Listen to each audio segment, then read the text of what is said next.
Hey everyone, this is RMK here with my first ever video review of, well, anything.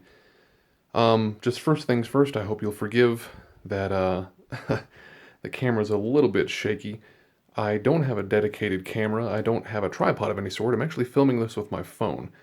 I don't really plan on making it a hobby to be doing reviews, so really that's kind of an investment I'm not really ready to make.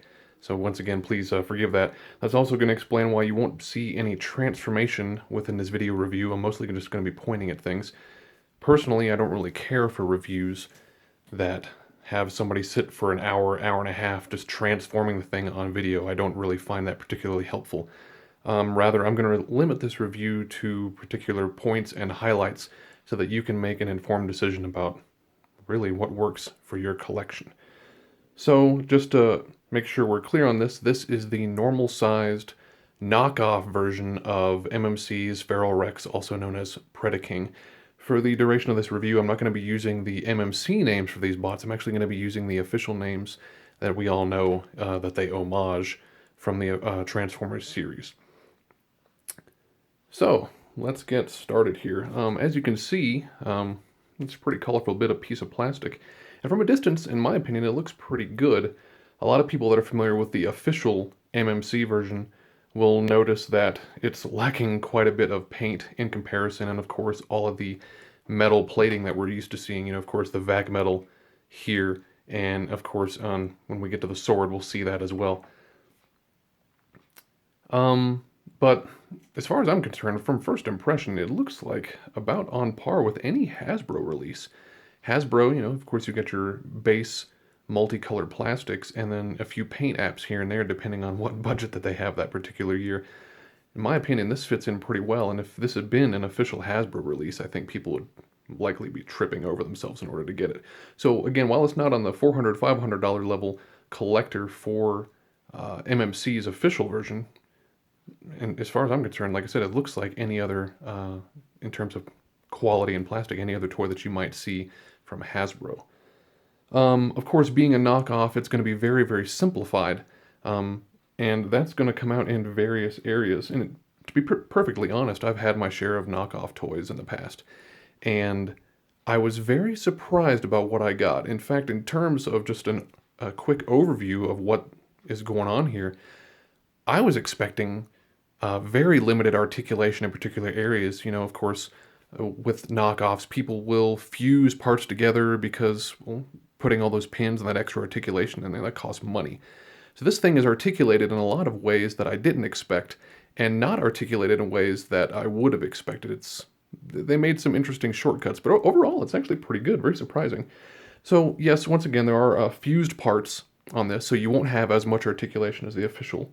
There is limited articulation in the parts that do move in certain areas. Of note, the hands here, the hands do not swivel. They kind of move back and forth here.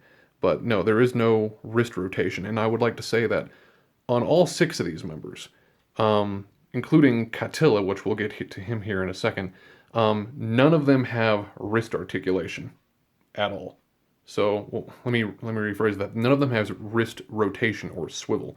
They can move it back and forth, but they do not go around. That actually bothers me more than I would have thought it would. A lot of people have made that similar complaint with the Unique Toys Mania King, also known as Galvatron, and he too does not have wrist swivel. Didn't really bother me that much with that release, but on these guys, I find it a little bit annoying. Overall, on all the figure, it is a very, very floppy figure. The joints are very loose, and it was all I could do in order to get Predaking here to be able to stand for this review. I imagine any bit of jostling is going to make him fall over at a moment's notice. And also tabs, any part where you have, of course, like here on Tantrum and Headstrong, you'll have parts that are supposed to tab into one another, and they frequently come loose. And that's just, like I said, all over the particular bot. So it's a very, very floppy figure. And once again, this is something that I expected. Of course, we don't have the vac metal, we don't have all the plating and whatnot, but the paint jobs, the paint applications in particular areas are very, very sloppy. Of note over here on the back on Divebomb's wing, And there's a tremendous amount of overspray and underspray even on this particular area, and that just happens all over the place. And of course, here on Predaking's visor, you don't have the black. And on Catilla here, there's a noticeable, like I said, there's quite a bit of paint blob and overspray there. So it's not all over, but it is on quite a bit of the figure, and that can make a difference. Okay, so let's get to some of the specific issues with the specific bots. Out of all of them, the best one, as far as I'm concerned, oh, sorry for the camera. Out of all of them, the best one, as far as I'm concerned, is Razor Claw. Razor Claw is a great figure. When he's, transformed into his regular bot mode, he's about Masterpiece MP10 size, or pretty close to it. And he's really, really good. I was very surprised just at his size and overall just playability. He stayed together. The one major problem with Razor Claw is, if I move Catilla here, right here on this joint. I don't know if you can see it very well. The combiner joint, this is the port. It's a simple hinge joint, all right, with a post that fits into the peg on Headstrong here, all right. This joint right here is held into Razor Claw's leg with a simple pin, or not even a pin, like little divots or pegs. And it is extraordinarily loose. If I move Predaking too much, that joint has a tendency to pop out. So it's almost like the joint is being broken or hyperextended or whatever you want to call it. So I have to be very careful with him. I don't know if that's systemic, if all of the releases are like that, but that's something that I'm going to have to address. As you can see from my extraordinarily cluttered workstation, I tend to do a lot of customs and everything, so this isn't a problem for me, but it is one of those things that was very frustrating as I tried to put him together. But like I said, overall, out of all of these, Razor Claws is probably the strongest release. Okay, so moving on, the next problems I ran into were with Headstrong and Tantrum. Overall, these guys weren't too bad. I mentioned the tabs being rather floppy on their arms, especially in combined mode, but there were two big issues. One of them, these little hip joints right here, if I can just get in a little bit closer, these hip joints are on these wheels that rotate around the hip. And then, of course, we've got this hip armor on these ball joints, okay? The entire time I was trying to transform him, these things kept popping off. It was extraordinarily annoying. And just trying to get them into position, they will not get into position unless his legs are fully extended. And again, the entire time that I was trying to do that, they kept popping off. So that was kind of annoying. But the real major annoyance with these guys is their hips on every single one of them. I spent about 2 hours trying to put these guys together. And this was by far the biggest pain. The instructions that come with each individual one of these guys seems to be photocopied from the official MMC bots. And one of the reasons why I say that is because it illustrates far more articulation and moving parts than these guys actually show. So I'm fairly certain that it was just photocopied. But anyway, in the instructions for their hips, it seems to indicate that it's supposed to move outward and then allow you to rotate and then move the joint back into place. I don't have the official version to compare it to. All I know is for these guys, if you can see here, get this in a position here, there is a post, all right? This entire hip is pinned into the plastic here, and I'm assuming it's designed to pull out, rotate, and push back in. But the amount of give that you have on this particular post is almost non-existent. And again, if you look here, this tab is supposed to receive this post on his foot, and then there's another one down here as well. Once again, almost non-existent when you pull that post out. So you're fighting against these stops that are designed to tab and peg in and hold and secure the hip together the entire time. It was by far the biggest pain in the butt for the whole transformation. Now, one of the things that I will say on top of that, with a knockoff, oftentimes you expect cheaper plastic. You're going to go, well, okay, this is, pretty terrible, maybe brittle, it might break very, very easily. That's what I assumed at first, but the more and more I fought with this, the more I realized this plastic is really, really sturdy. I fought and pushed, and I mean, I put more or less most of my body weight and strength behind this thing, trying to move it and twist it and push it back into place. I mean, I'm not the strongest guy, but it didn't even give me the hint that it was going to crack. So once again, if you guys are interested in getting this particular set, bear in mind that the plastic, yes, it does feel cheap, yes, it does feel hollow, and it's a fairly light figure, but in no way did I ever encounter a situation where I thought this thing is going to break. I assumed it was gonna, but it never gave me the indication, so I was really surprised with that. Now, the next two things, when we're going to deal with Rampage and Catilla here, they're pretty huge. So again, they have the simplified transformation. They don't have the wrist swivel and all that. But the major thing that you're going to run into, I'm going to use Catilla as the example here. The official MMC version, your chest piece here is designed to actually flip up. If you look at it, this chest piece and this are all one. So there's no transformation here like you have in the official version where this flips up. And why that's a problem is because when you try to turn him into his tiger mode, again, this goes for both Rampage and him, the head blocks that. There's no way to hide the head in tiger mode in any point. I've read on some of the forums on TFW 2005, and a lot of people have gotten around this, and they'll just remove the bod head and move that up. But, excuse me. That is a huge problem. The fact that you actually have to remove parts in order for it to function. So, again, bear in mind, this is an extraordinarily simplified version of that transformation. Out of all the articulation that they chose for this particular bot, I don't understand why they made that decision. That's really weird. Because again, you look at this guy, he's got, sorry for the camera, extreme close-up.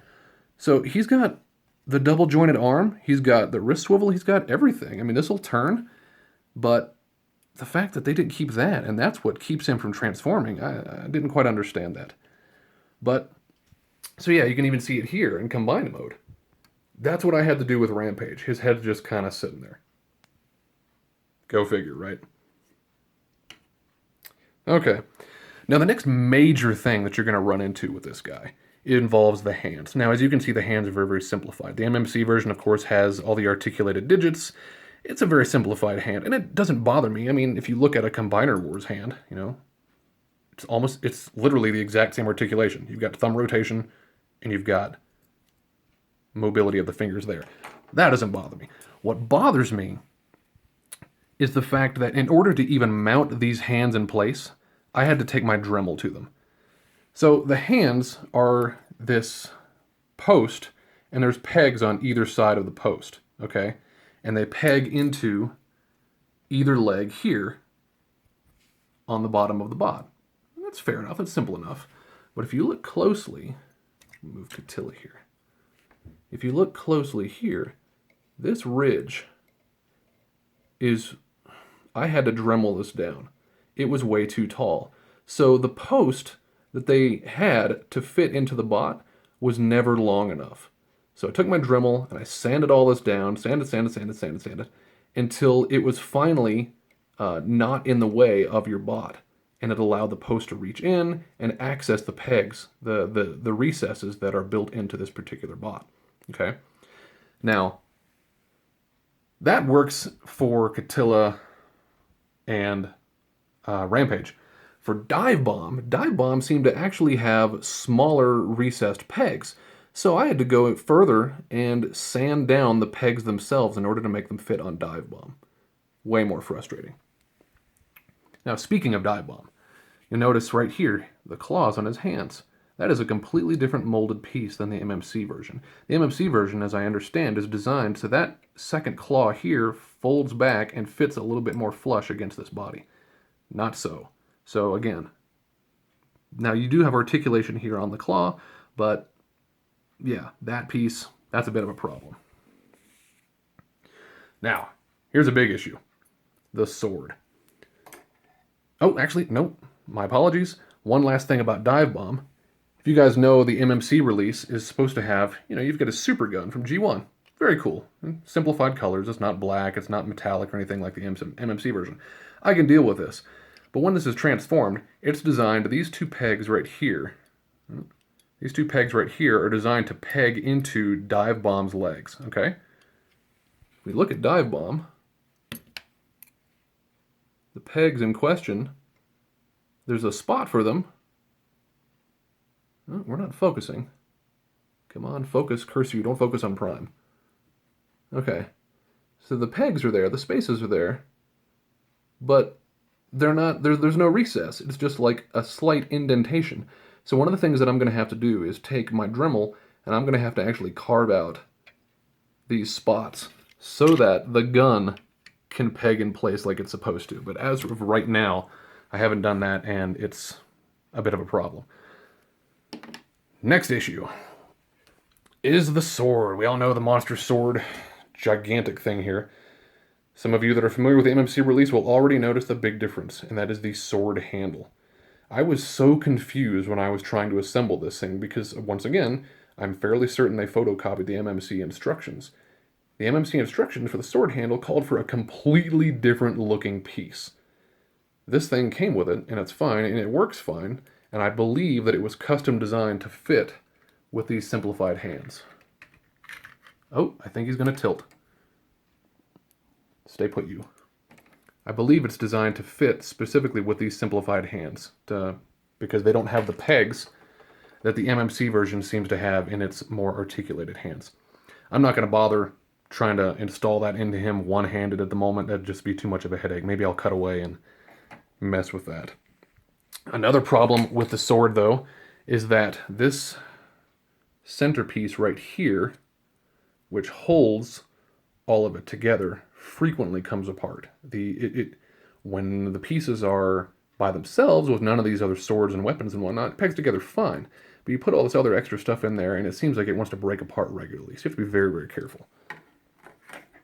Okay, so that is all the issues that I found. Positives, though, again, like I said, I think he looks pretty good. And he fits with my collection.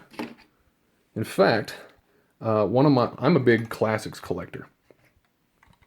So, just for reference, here is my very modded, tricked out, if I can use that phrase, Superion. With all the extras, perfect effect, non-F, even got a knockoff power glide in there. It works pretty good, I think.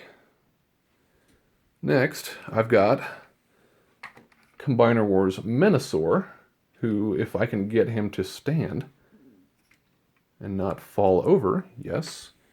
Again, I think he scales pretty well. It works pretty well. Additional mod there for me as well, perfect effect, a render form rifle and all that, so yeah, works pretty good.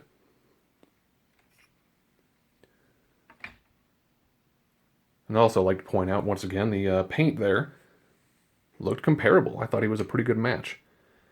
So final thoughts. Should you buy this? Well, I bought it for $60, not including shipping, from sirtoys.com. By the way, good service there. Packed very, very well, packed with care. I'm assuming that the guy who runs it, Paul, is a collector, because he definitely tried to make sure that he did a good job with it. So no worries there. Should you buy this? If you're looking for some high-end collectible, probably not. If you're even looking for something that goes well with your Hasbro stuff, that's going to depend on how willing you are to mod and to do any type of improvements for this. If you just want something that's going to out-of-the-box work, no, I wouldn't recommend that as well. Like I said, it's very floppy. It's going to fall over. But if you like to do customization, if you know basic tricks for fixing joints, if you don't mind taking a power tool or two to it, and if you don't mind actually getting in there and doing some minor detailing and painting, then I'd recommend it. And that's what I plan on doing. I know how to fix most of the problems that I pointed out in this video review. It's simple. It's just going to take a little TLC. Obviously, the major problem with Rampage and Catilla, I can't fix that. I'd need a whole other torso for that. But again, like I said, if you plan on using this as a display piece, which most of my Transformers are just posable statues, I don't really play with them. then yeah, I would definitely recommend getting this. Like I said, it's not going to be 400 bucks, and it fits well with my existing collection. But at the end of the day, it's a matter of what is it worth to you and how well does it work for you. Really, yeah, does it make you happy? Does it fit in with what you have? So that's my 2 cents. Hopefully, this has been informative. If you have any questions or concerns or something maybe I overlooked, which is entirely possible, please feel free to ask in the comments. But other than that, thank you for watching.